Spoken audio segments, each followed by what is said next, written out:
Hi, this is a response to the Barnes and Noble series regarding Paul Simon, and this is a blog entry I wrote a couple of years back, and it's titled "The Paul Simon Memorial Gathering at the Library of Congress." I just finished watching the Library of Congress Gershwin Award ceremony for Paul Simon on PBS. Like most tribute shows, some acts were better than others.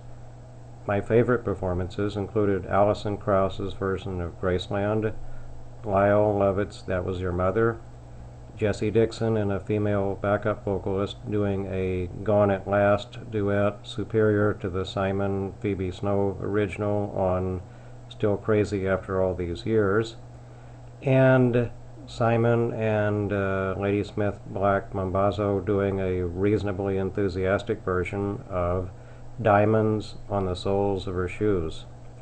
Unfortunately, it's a little bittersweet when one considers that Simon's last sustained burst of creative genius took place with Graceland and the Rhythm of the Saints, and since then, the better part of the last 2 decades have only produced a handful of good songs scattered amongst 3 subpar albums, plus an enjoyable for the paycheck reunion tour with Art Garfunkel.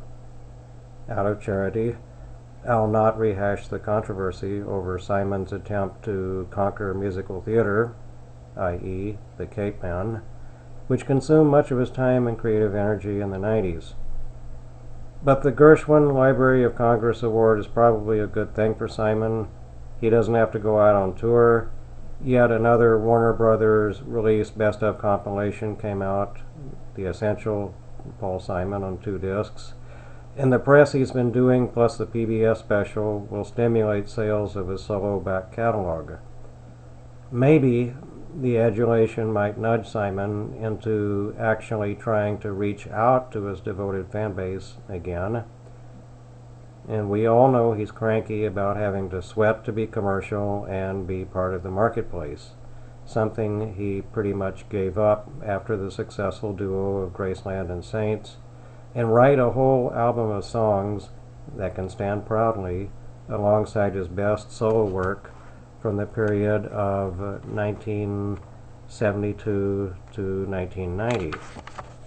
Or maybe a miracle could happen and he and Art Garfunkel can cease their feuding one more time and go into the studio together for a final album. Bookends too, perhaps. I'm Terry McCarty, and thanks for listening to this opinion.